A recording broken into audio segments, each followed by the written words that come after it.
Welcome back to For the Plot podcast, where being lost is just going to be part of the storyline. This week, we're talking to Alex, and guys, she is one of the funniest people that I know.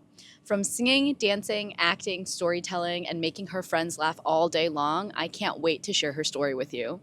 Keep listening to hear about how she literally lives life for the plot and her unconventional start in acting. Most importantly, we're going to be diving into how she filmed, produced, and acted in her very first TV pilot, which won several awards in the LA Film Festival circuit this year. Yeah, and they put me in a reading camp, which I thought was like just a regular camp, but it's because I was a slow reader. So I was like, I'm going to camp because we never went to camp. And it was like, reading camp. Did you just read the entire time? Yeah, but it was fun. I didn't know. They tricked me. It was summer school. They're like, you're going to reading camp because everyone else went to camp, like with horses and shit. Right. That's what you thought you were doing. Yeah. And then I was like, I guess this is what camp is. Cool. It was just summer school on steroids. Oh, no. They're like, you need to learn how to read. Did it work? Yeah, now I can read. Okay.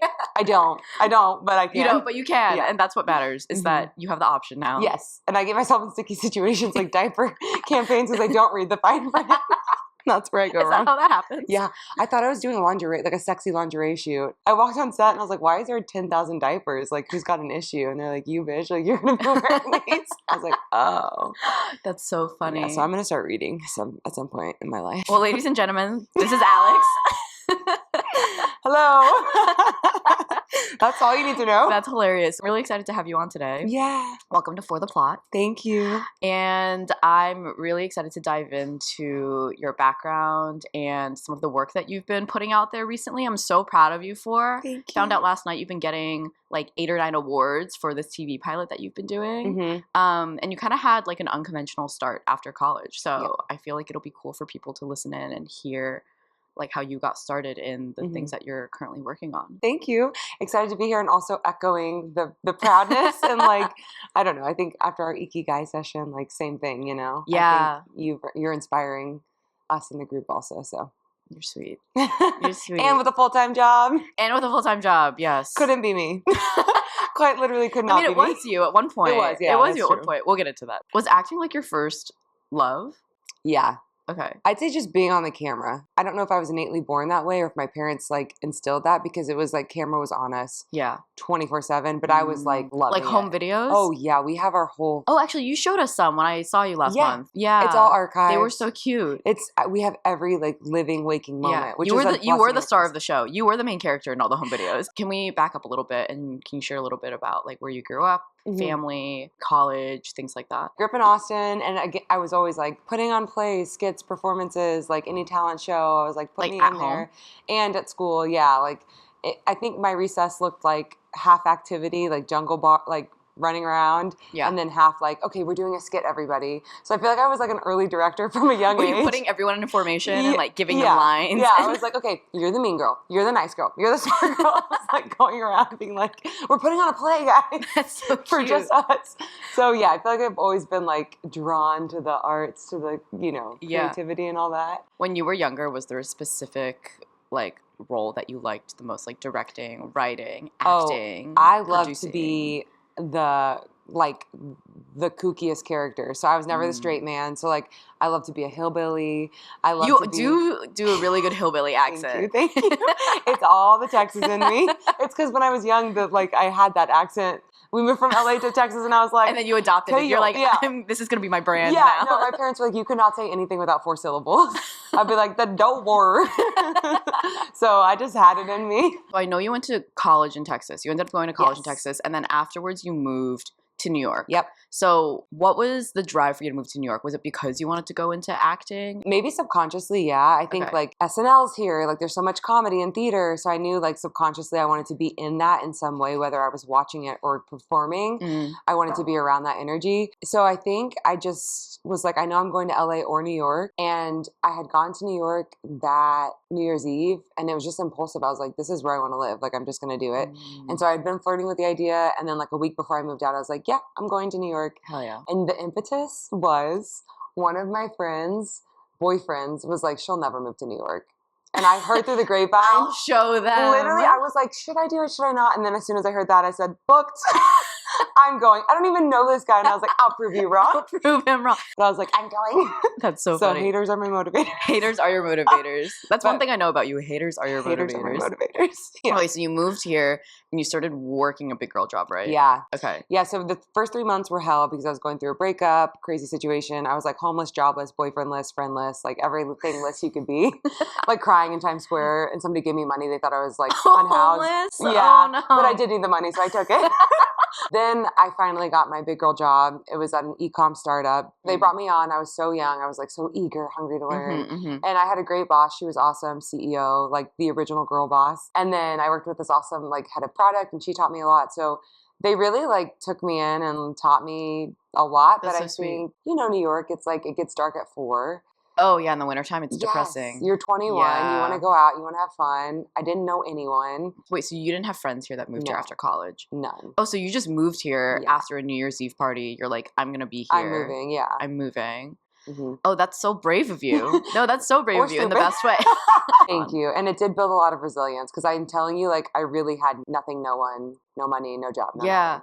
What was it about New York that like drew you to moving here? I just feel like if you're going to grind it out and tough it out, this is the place to do it when you're like hungry and young. Yeah. Because now I'm like, every time I come back, I'm like, woof, this is a lot of work. It's tiring. It can be a lot. I think I was like excited about it. Like most people when they move here, you're like, okay, challenge accepted. So how long were you in that advertising role for? I was there for about 1.5 years.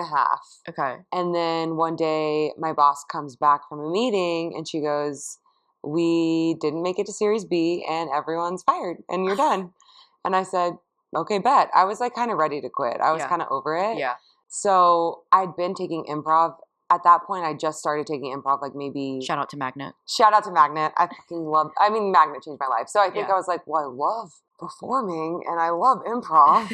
And I was like, well, if I can't... How did you get into improv? My therapist. Shout out to my therapist. She was like, I think you need an outlet. You need to like... She saw something in you and she was like, this girl needs like a hobby. You need a hobby. She was like, go down the street, go to Magnet. You can like figure it out. She recommended Magnet. She recommended Magnet. But yeah, so she was like, go do that and then come Kiki and like we'll talk after. And I just never stopped. And to this day, I'm still doing improv and musical improv and sketch and comedy. It just opened up the whole world. If anyone here is watching in LA, definitely go see Alex do improv with her troupe. You guys just do it's a new troupe that you're a part of now, right? Yeah, so now I'm in a team called The Craft. Right, because they're all like witchy, right? Yeah, we're That's all like witchy. The theme. We're all witchy. And then I do musical improv. I have a show in 2 weeks. And then I do a bunch of indie shows and whatever, and hoping to get on a musical improv house team. Okay, well, if anyone's listening in LA, definitely go see Alex do improv because it's the funniest thing I've ever seen. Oh, thank you. It's so much fun. You came to a weird show too. That was like, I thought it was a really good show, but you had said like, oh, like vibes were off, like energy was off. But we didn't think that. I came out and I was like, sorry, that was trash. We're like, y'all are so supportive. That was good. It was so good. And I think like we are always going to be our harshest critics at the end of the day. Yeah. But things are never as bad as you think they are. And the stakes are so low. The stakes are so low. And I wish I took my own advice when I went through improv. I was going to say, you're doing it too. I did it. Yeah, I did it. And I regret not telling anyone to come to the show. Yeah. I like barred anyone from coming. I was like, I'm not telling you what and day it is, where it is. And that's such a classic thing. It's such a classic thing for the first show. And me and I think like 3 other people, so like 4 of us total, like didn't invite anyone to the show. And we all regretted it at the end. Because we were all just standing there, and everyone else was like talking to the people that they invited, and we were like, "This was actually you probably did so well." Yeah, we got so many laughs, and it was so good. So I think when I got fired from my job or let go, we all got fired, whatever. Yeah, I went to Washington Square Park, as you do, with a journal to figure my life out. I think I actually saw like a celebrity walk by. I need to go look at the journal. You're like, that was a sign, of course. And my woo-woo ass was like, well, I'm gonna be an actor then. And so I just remember journaling and being like, okay. And I wrote it down. I'm going to give myself 2 years. If I'm not a successful actor in the next 2 years, then I'll stop. I'll scrap it. Because I was scared. Like, I was scared to even talk about it. I remember, like, I was very timid to tell people I was trying to be an actor. I was trying to do comedy. I was trying to do, because it was, like, more frowned upon, or I just felt like an insecurity about not having my shit together. So now I could not be more shameless, but it took me a while to learn to get there because I would be like, well, I'm not going to tell people I'm auditioning because that's not booking the role. And unless I book the role, I'm not telling anyone. It took me a while to kind of warm up to the idea of like, oh no, acting as a job is like failing and auditioning and getting the door slammed in your face a million times. And like, that's part of it. That's the process, right? That's the process. And how old were you at the time?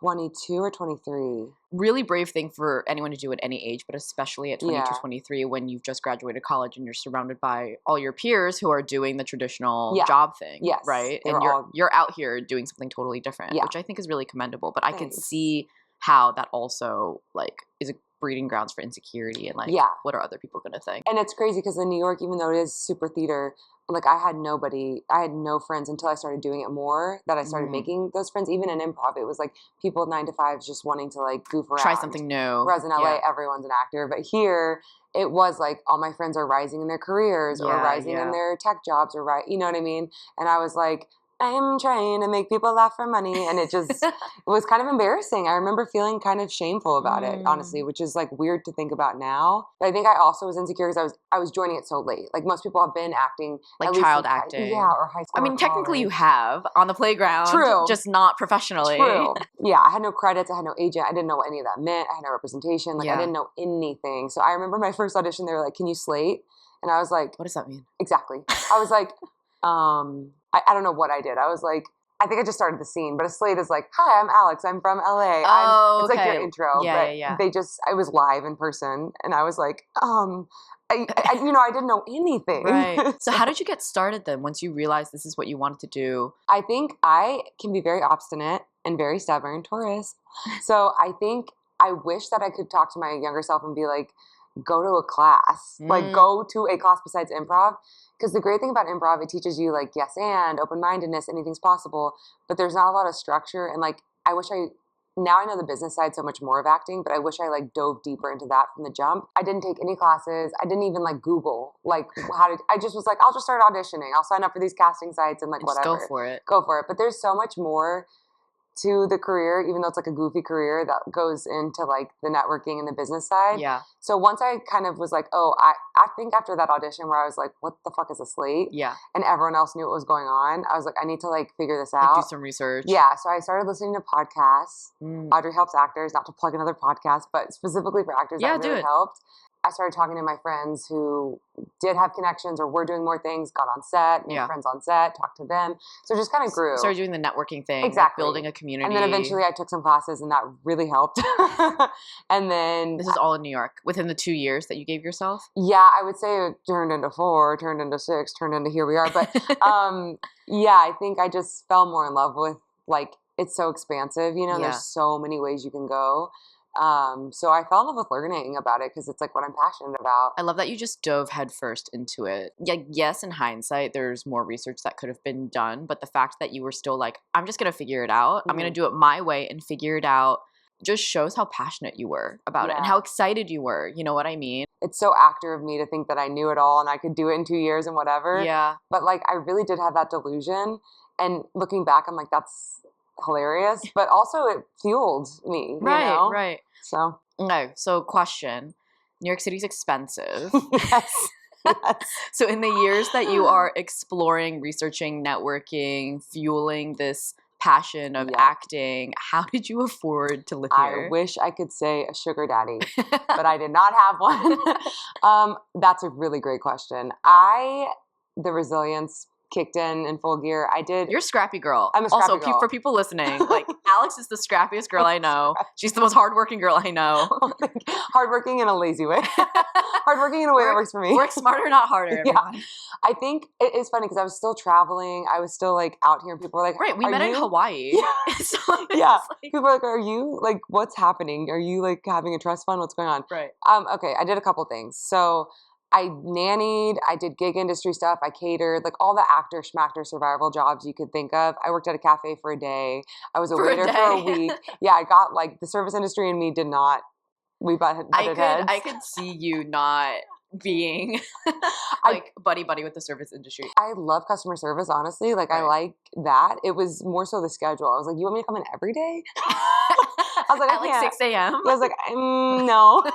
So that was not good. I mean, but that's the lesson, right? It's like you find ways to make it work for you and your schedule. Exactly. Every other actor I knew at the time in New York was bartending, barista, waitressing. So I was like, oh, I got to do that. Tried all three, didn't work for me. What did work was nannying. I love kids.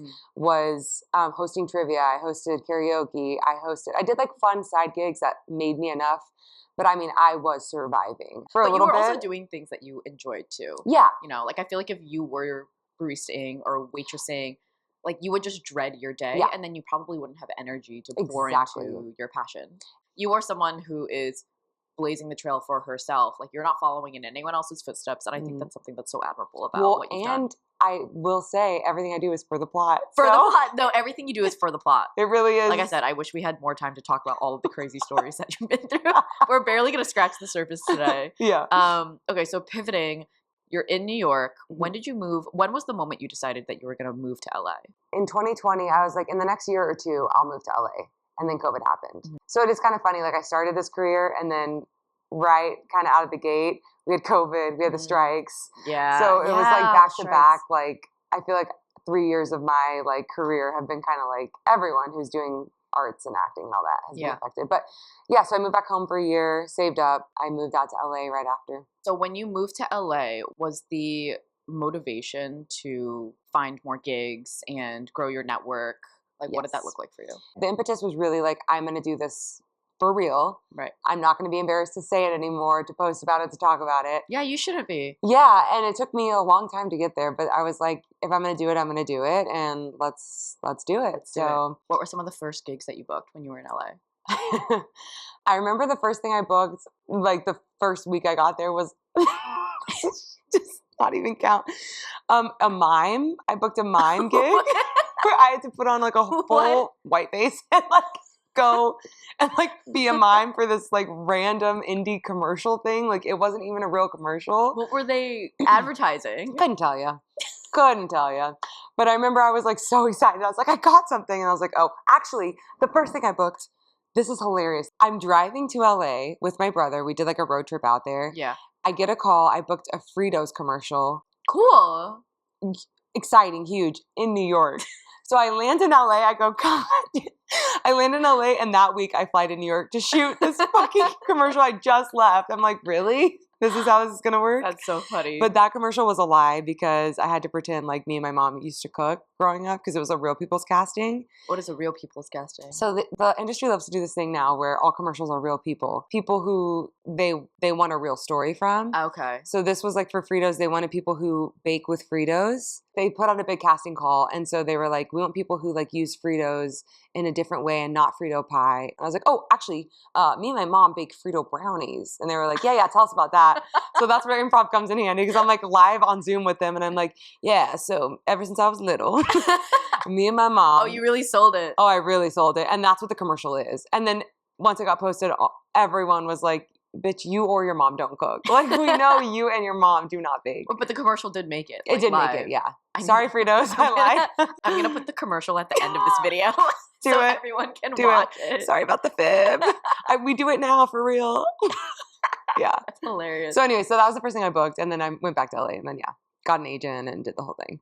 Okay, so you're in LA, you're doing all of the different types of gigs and commercials, you're still doing improv, you're building your network, you're being scrappy with how you're making your money and just how you're hustling. When was the moment you realized that you wanted to start this TV pilot? Yeah, great question. I had always said before 30, I'm going to make my own project, and I want it to be like substantial, something I can like really do the festival circuit with and like put my name on. As my 30th birthday is approaching, which is crazy because I'm 21, so that's wild that I had a 30th birthday. But it was a sick birthday. We all went to Costa Rica. It was great. It was so fun. And I was like, this will be my big reward if I like put in the work and do this project. So I was with my best friend Gia, and I got this convoluted story how I got it, but it doesn't matter. But I got this voucher for this portrait. And wait, tell the story. Okay. It's such a funny story. Well, okay, so I'm a building manager, another scrappy way to Finesse housing and finesse life. It's a great hack. I had gotten this voucher for a portrait and I thought it was going to be a headshot session and I'm an actor, right? So I was like, great, perfect. Me and Gia were working together at the time. So I said, well, instead of working, why don't we go do this today? She's like, okay, great. So we clock out. We like go have a little day. We thought it was going to be like a 30-minute lunch break. It turned into a 3-hour, I mean, truly like journey. Yes. So we get there and like from the bat, they're like, oh, you're wearing that? And I was like, what do you mean? Is this not like my like session? Also rude. Rude. They're like, yeah, you can only wear dark colors. Like from the bat, they were being like crazy. And I was like, oh, I had to go to also, Zara. it's your portrait. Thank you. I was like, what does it matter what you wear I go, if you like it? Honey, I was in a hot pink dress, but I go, why can't I wear this? And they're like, it's neutral colors, dark colors, has to be serious tone. I go, you're the most unserious girl. Thank you. I go, this is hilarious. Already this juxtaposition is killing me. So I had to go to Zara and buy an outfit, return it. Sorry, Zara. Making a lot of public apologies today. It's okay. But yeah, so I had to go and rent this dumb outfit and then return it. Anyways, so we're taking the pictures. And again, I'm just like, hey. And they're like, oh, you need to pose like a lady of the night. And I'm like, what are you doing? Mean? Yeah. You're like, can we just take my photo so I can leave? And please? I go, Gia, get in one. And they're like, no, she can't be in them. This is just you. Like, it was crazy. So me and Gia are like laughing the whole time. She's like kind of low-key taking videos and stuff to be like, this is a ridiculous experience. This is crazy. Were there other people there? Was it just the two of you? Just the two of us. Okay. In this session. And so then we're like, we have to get back to work. Right. We have to go. But this, for the plot, we've got to also stay to figure out what's happening. Right. You guys need to understand the lore of this place. Yeah. She's like recording and like laughing and they're like, you can't record. Like, this is a serious place. Like, put your phone away. Like, what's happening? Where was this place located also? Was it like in Santa Monica. It's like close to our office. Was it like a nice office or was it just like a... Very bougie. Okay. Well, I mean, we have the footage. I'll show you. And it's like all these... First off, we walk in and the portraits are hideous. And I go, is that what I'm getting? And they're like, yeah. So it's not a headshot. It's not a photograph. It's like this weird airbrushed AI. It was like a Victorian painting. Yes. Yeah. But they're not painting it. They're taking a picture and then they're like making it look worse. I'm picturing what like old rich people put on their mantle. It's like giant portrait of themselves. But tackier. Exactly that. But tackier. I'll send you the thing that I got and you can put it in if you want. But it's like... I'll throw it in the end. It's so crazy. And so then the worst part of it was the sales pitch. It was like a timeshare. Like we get in there and they like lock the door and this crazy guy with some you're trapped. Eastern European accent is like basically berating us, being like, you've got to buy, you've got to upgrade. And I'm like, I've got a $2,000 voucher. I'm not spending. Right. Also, wait, where did you get the voucher? Okay, so technically... The truth comes out. Technically, it was... I could also cut this out if you don't. I think it's fine. I mean, it's probably illegal, but whatever. So I had held the mail, and then they were like, actually, can you just open this, like open, and if it's any bills or anything, send a picture and like then throw it away. Yeah. So I'm opening all their mail for them, and I'm like, what's this? It's like a big, heavy packet. Yeah. I think it's like a wedding invite or something, and it was... It was the voucher. The voucher. And so I sent it to them, and they're like, oh, you can throw that away. And I said, oh, well, I will throw it away in my pocket. So yeah. So technically, you got consent to open the mail and also take the voucher. Yeah, they said throw it away. They don't care at the end I'm sure of if the day. I asked them, I'm sure it's fine. like, okay. Yeah, yeah. I mean, it led to this, so it all worked out. Yeah. It all worked out. So, anyways, while we were there, we were just like, "This is insane," and we both turned. We had a moment. Gia was like, "Do you know what I'm thinking?" And I was like, "Yeah." And we both turned to each other, and she said, "Like, this is hilarious," and I was like, "We're writing a pilot." At the same time, we're like, "Exactly." We're on the same page. So then we did it. That is so funny. So the pilot is based on this experience that you had at this headshot studio. Yes. So you have this spark of inspiration. What do you do next?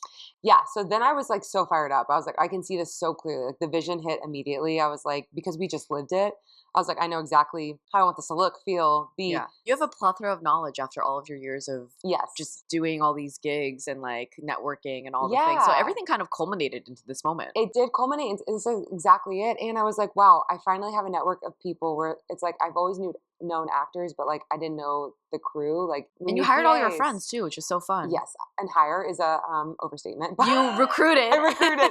Yes. You recruited all your friends. It was amazing because I was like, okay, I've been in LA for this amount of time. I've learned this amount. I've had this amount of experience. Let's see if I can bring it all together with no budget. And we did. Like, everyone volunteered their time, their effort, and they're all so talented. I got all my favorite actor friends to do it. I got, my friend to DP, who's amazing and incredible at camera work. What does DP mean? Director of photographer, so the camera guy. And then I was basically essentially like writer, producer, director, actor. You did all the hats. Directing was my favorite, maybe. I was like, really? I like being the boss. Oh. So I learned that I was like, really love that side of it. Yeah. I really love directing. Did you not know that until you started doing it for the show? I don't think I thought I could do it for real. And then I was like, oh no, like, I'm doing it in a weird way. I'm probably doing it in an unconventional way, but like. And that's so you too, like doing things in an unconventional way. Like you, in the best way possible. Like that's a compliment because it's like you don't have to do things the way everyone else is doing them, right? Yeah. You've always figured out a way to do things that fit you and your style of acting or directing or just fitting your personality too. Okay, so you've recruited all your friends. You guys shoot this. How long did it take you guys to shoot it? Only 4 days, but it was spread out over a couple months because our DP is like a real working guy, so we had to like go around his schedule. Yeah. And we were doing it out of our office. Also, sorry, another illegal thing. We shot the whole pilot out of our office because we had access to it. Because you needed it. And we needed it, and it was great. Did they ever find out that you guys shot it there? They might have, but listen, they're in production too. They're in Hollywood too. So they gotta know. Well, they gotta know what they're getting into. Said no. Ask for forgiveness. Ask for forgiveness, exactly. Well, and then we all got fired from that job too. So it doesn't even matter. They don't even exist anymore, so it's fine. Everywhere I work, something happens and everyone gets fired.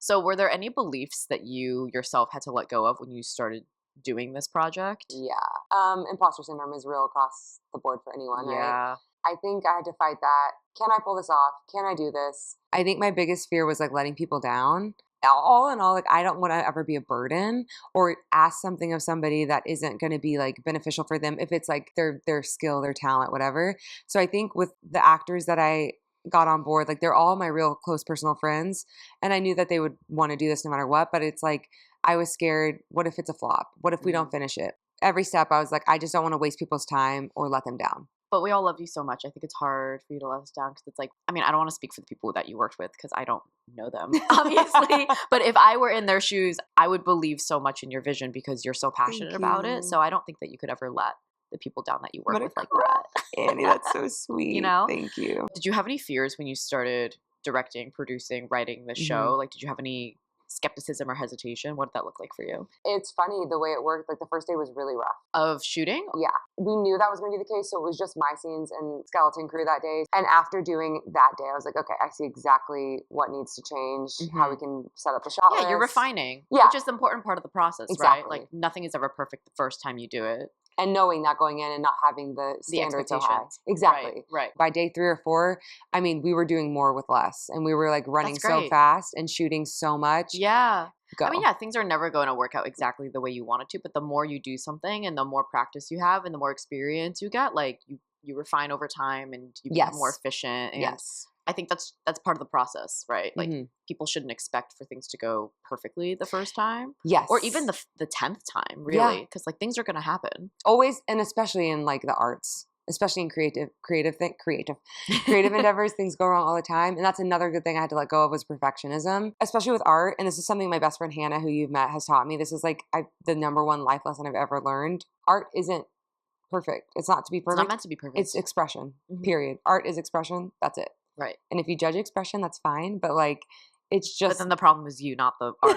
Then you are the problem.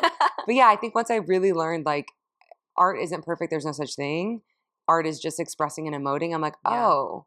Once that really clicked, I was like, with everything, with improv, with music, with acting, with art, with making, this project, I was like, okay, actually, if I feel like I'm getting something like out of it, out of me and expressing what I want to express, right? That's literally it. Yeah. Yeah. Haters are your motivators. And haters are my motivators. So speaking of haters, who were, when you started this pilot, and even throughout your entire career of acting and being in these creative pursuits, who have been some of your biggest supportive voices, and has there been anyone that's met you like with resistance? I mean, my friends, you guys have been the biggest supporters. You guys seriously are the biggest cheerleaders, and it makes me proud to make y'all proud. So that really does fuel me, is like having my friends support me so much. And those are people in it, out of it. You know, the amount of support we got just from like donations, not even people being able to donate, but like just being able to send us a message or come to the premiere or like share it or share the link. Like it was insane. So I feel really loved and supported by that. Of course, my family.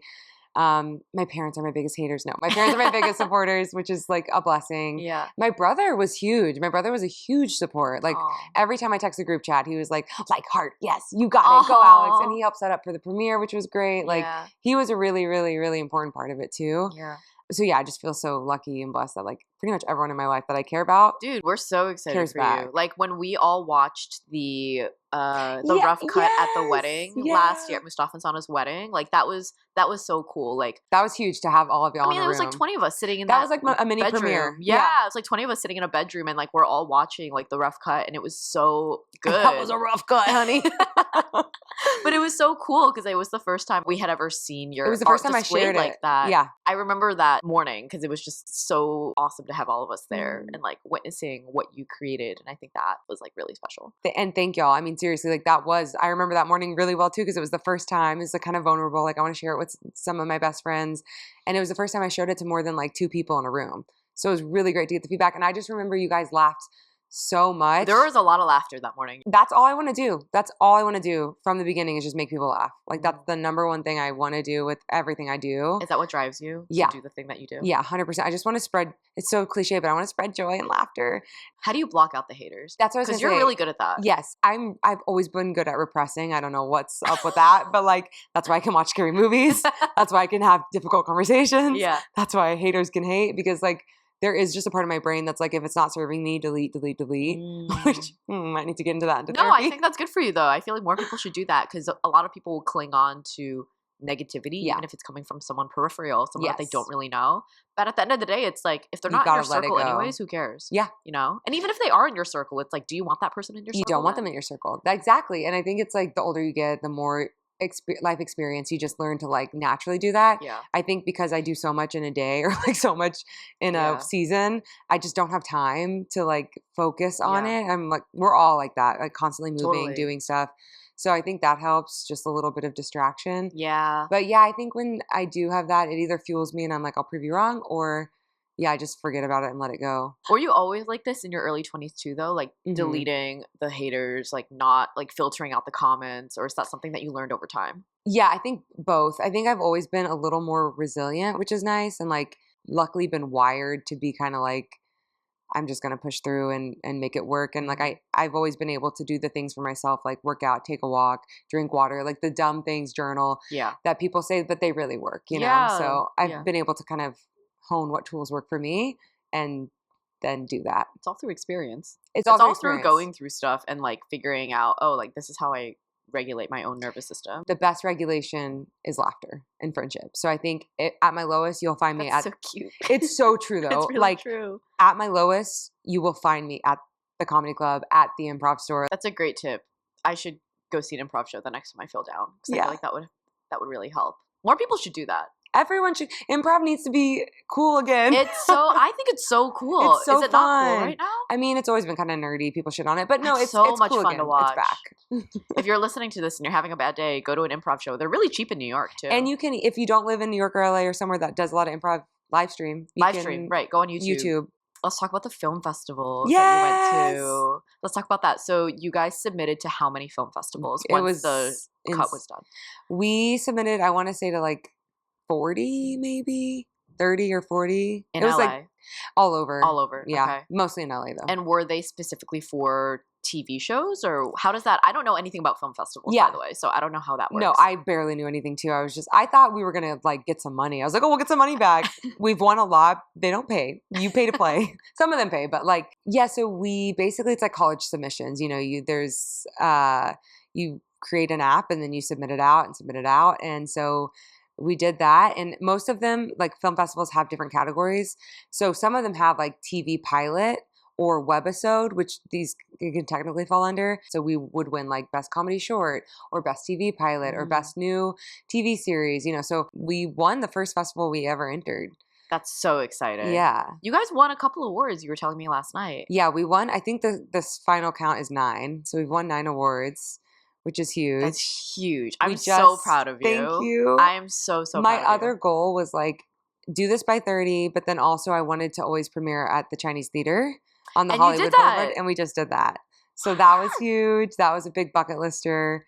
And then to host my own premiere, like that was also like a mini production of its own, like a little mini wedding. We just like wanted to make it really fun and interactive and eat, drink, be merry, mingle. And it was honestly one of the best nights of my life. That's so incredible. Great. I'm so proud of you. I wish I could have been there in LA. I really wish y'all could have come, but there'll be more projects and there more will be premieres. And Art of Elysium, shout out. That's like a place I volunteer. It's a nonprofit, but they have this beautiful space that they let us use. And that was so helpful. Wow. Again, because we could not afford a space without them. And it was a bomb space. It was so cool. Yeah, use your connections. Use your connections. I think a lot of people are not, I don't know if scared of networking is the thing, but they're not, they'll meet people, they'll be like, okay, they're in my network, but then it's like, how do I use them? Mutually connect, mutually help each other. It's like I'm using them, but they're also using me because I can bring in all these people who could potentially help them and volunteer with them. And like, that was the kind of idea. And I think the important trick to that is understanding your own value, right? Like you can't undersell yourself. You can't undercut yourself. You have to really believe in what you're doing. Even if you still have imposter syndrome about it, like show up confidently, like fake it till you make it, right? Yes. And other people believe in that, then they'll want to work with you. And then it's self-fulfilling prophecy. Like it is really fake it till you make it. Another improv thing is like comedy is half confident, like is all confidence, and then you have to also be funny, but it's just like committing, right? Like if you do a character and you're like nervous about it, it's not going to sell. You just got to go for it. Yeah. You just got to go for it. Commit. Yeah. So what's next for the show? So for Portrait Haus, I think we did get an offer actually for somebody to fund it, the next 3 episodes, but I don't know if I'm going to go with it because they want a lot of control. Oh. So this is your baby. Yeah. Yeah, it's like how much control do you really want to give up? We're still in talks about that. So potentially that, or we might just tie a bow on it and kind of, it's almost done with the festival circuit.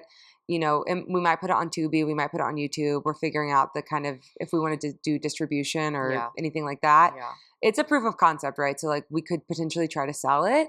Yeah. But I would want more episodes under our belt. Yeah. I think what's next is me and Jala are going to do a little Bachelor parody. I'm so excited to see that in a couple weeks. Yeah. I think that'll be fun. So I think I just want to do a lot more short projects, like 10 minutes, 15 minutes, and just kind of do that this year. I want to like across the board really dive more into improv, musical improv, my music, and then just do a lot of shorts. And then eventually I want to do a feature. But before I do that, I want to like really hone the craft of like creating my own thing. What would be your dream project that you work on one day? I would either want to do my own sketch comedy show or comedy series that's also, they break out into musical every now and then. I just love musical comedy. I don't know. You'd be so good at, I mean, that's why you do musical improv right now. Yeah, exactly. So I'm like a show that I could write, produce, direct, and be in. That was musical comedy, dark musical comedy. I'm really excited about all the projects that you're going to be putting out there. There's some really cool stuff that you're probably going to be roped into something one of these days. Oh, call me whenever, day, night. You're I'll probably take a going to be in. Yeah, don't worry, I'll be there. You're going to be in something soon. Do you have a story from whether you were shooting Portrait Haus or honestly at any point during your like acting career so far that reaffirms why you do what you do? Oh, yeah. Every time I make people laugh. That's all it is. It's so simple. No, it is. You're always making us cackle, Alex. Well, that's you're always making us laugh. Favorite thing to do. So I'm like, anytime you say that, it really like, I take it and I store it in a special little part of my heart when I'm like feeling sad or like I can't do it, and I take it back out and I'm like, oh, but Annie said this, and I put it back in and I wrap it up. So I think that is what does it for me, is just like, just the people. Just the people. And you have done it all yourself too. Like no one's given you a handout. No one has told you what to do. Like you have figured it out all on your own and also just like made it work. Yeah. For you, like you haven't taken the blueprint. Not that there is a blueprint, but I wish there was. Yeah. But exactly. It's like there is no blueprint. You've created one yourself. And I think that shows so much bravery and courage, because a lot of people will take the blueprint of like a traditional path because that feels easiest to them, even if it doesn't feel true to them. Right. But you've always been authentically yourself and done things that feel true to you, which I think it's really admirable. More people need to do that, you know?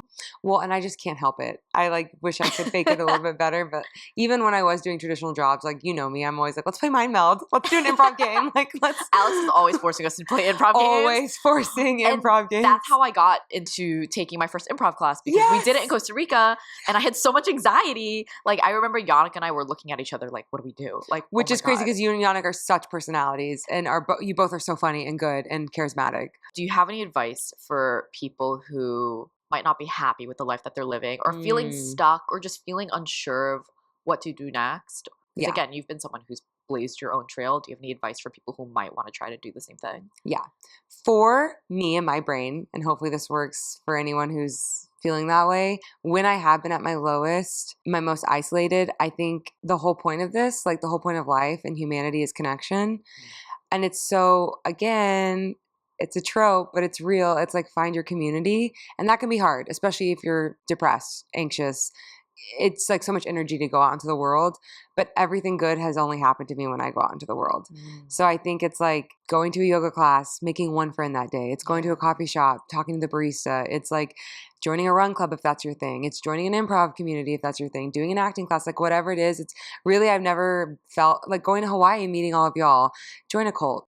Join a cult. Wait, that might be the name of the episode. Join a cult. Join a cult. I'm surprised it took this long to talk about. I'm like, I really think connection and community and friendship and laughter and all those things only source and fuel and come from good people and community and friendship. And so through that, you can find your ikigai. You can find you can talk to your friends and they can help you. And it's like friendapy is like friendapy is so the number one thing. Also therapy, go to therapy, but like if you can't, which is a very real thing. Yeah, therapy's expensive here. Put it on your friends. They'll do it for free. Yes, and they'll listen to you and you guys can drink while you do it too. You can drink. You can't do that in real therapy. No, well, maybe. Yeah, and then also just like touching grass is real. Like getting outside. You just came off of crazy. Y'all just went hiking in that was awesome. Switzerland for a million years. So it's like I came back and I shed all of my bad habits. See? Like all of my like I pick up my nails and like I bite. Really? Yeah, I'm really bad at like biting the skin. This is so gross. I bite the skin around my nails till I bleed sometimes because it's sorry. I've got to feel something.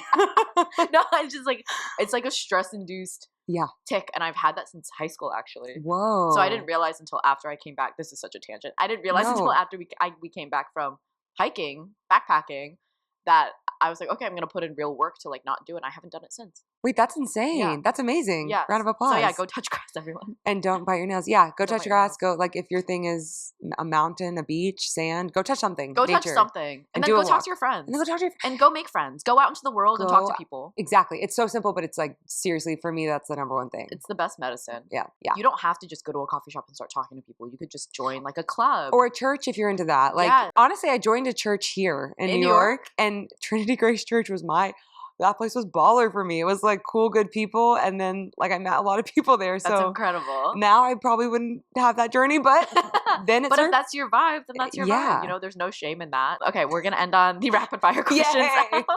All right, so I wrote these last night and they might not be good. So they're going to be great. Believe in yourself. Thank you. I needed that. Thank you. Okay, what's your go-to coffee order? Cold brew with oat milk. Last show or film that really inspired you? Companion really did some stuff for me. What's that? And Heretic, both featuring the same actress. Companion is I don't want to spoil it. You just have to go in blind. I went in blind and it was like crazy. Okay. And then Heretic, I also went in blind. I was like, what the fuck? Is that a movie? Yeah. I think we saw that. It's about a cult. It's about Mormonism. Well, it's about more than that. Was it with two girls and a guy, older guy? Okay, yes, I saw that. It's crazy. It's really good. It's so good. It's on Netflix, right? It's on something. It's on something. Go watch it, everyone. It did some things. Yeah. A prop that you'd steal from the Portrait Haus set? I've stolen many. That's a really good one. Unfortunately, I have all of the scary AI pictures. I have all the portraits in my closet tucked far, far away. Yeah. I did steal. There's a little museum head, and now I put my keys in that. Oh, that's cute. Dream actor you'd cast if budget was unlimited? Tina Fey and Amy Poehler. Like they're the girls. They're the girls, you know. But there's so many people. I would need to like sit down and write a whole list. But yeah. Okay. One word to describe your writing style. I want to say sarcastic or chaotic. I would say realistically chaotic. That's 2 words, but we'll hyphen it. We could take that. We'll take that. And then LA or New York for creative energy. That is so good. That was hard. Both for different things. I know, they're so different. Oh my God, they're both so good. I'd say right now where I am in my life, LA with a healthy dose of New York. Do you have a favorite story of you on set? That's a good one. I think there was a day here in New York where I was hired as a featured extra. Okay. Which normally it was for an indie like short basically, and I was supposed to be like the club girl getting harassed, but like I was like, oh, I have speaking lines. Cool. It's like earlier on. Yeah. And that was the day I met Kaylee. Oh, really? Because Kaylee also was a featured extra with those same lines. So you guys were both getting harassed. Girls getting harassed? Yeah. Turns out everyone was a featured extra. Oh. Getting harassed, which meant no one was a featured extra, which meant we were all glorified background. We were background. We were background. So all day we're in heels, in a tight dress, God. at a club, which is the worst background to be. It's so bad. Yeah. All thinking we're going to like get a speaking moment. Nobody gets a speaking moment. They like tricked us. Then we go back to, it's in Brooklyn. We go back to this holding to like break for lunch. Crafty's Pizza, which is like, duh, that's like the number one easiest. Me and Kaylee were like, we're not getting paid enough for this. And then you just left? We just left. And that's how me and Kaylee started our friendship. You got a best friend out of it. Yeah, exactly. I got a best friend out of that. And we were like, we're both over this. We'll go. And once we realized we both lived in East Village, we're like, okay, we'll take the subway home. We'll get the pizza and we'll take the subway home together. It was very Broad City. We're like, all right, we'll just hang out today. And this is why you do things for the plot, ladies and gentlemen, and try new things because you might make a best friend out of it. Honestly. Yeah, all my best friends have been randomly chaotic like that. Yeah. So happy that you came on today. So happy to have come on. Thank really you. Proud of you for everything that you've done and everything that's coming for you. Thank you. And I just can't thank you enough for taking the time because you're here for 48 hours. You're actually only here for 48 hours. And then I go to another And then you go to another. And then I go to another state for 12 hours. Yeah. So thank you so much for coming on today, Alex. Thank you for having me. Seriously, I know this is like your baby, so I'm happy to hold the baby for a minute. It is only my baby if I get to share with my friends and the people that inspire me most. And you are definitely one of those people that come to mind that like inspire me. And I knew I wanted to have you on. Thank you. And I was so sad that you were in LA for so long because I was like, I want to interview you, but like virtual is hard. We're figuring that out. For so long. She started this podcast 2 days ago and she's already had 1 million people on. You are a hustler, dude. Thank you. Well, I could not have done any of this without your support, friends' support in general. Like the same way how you feel when people like giggle and laugh at the stories you tell. Like I feel the same way when people are just like so amped about what I'm doing. So I just, thank you. And I love you. I love you. Okay. Thank you. All right. Yay. We're done. Yay.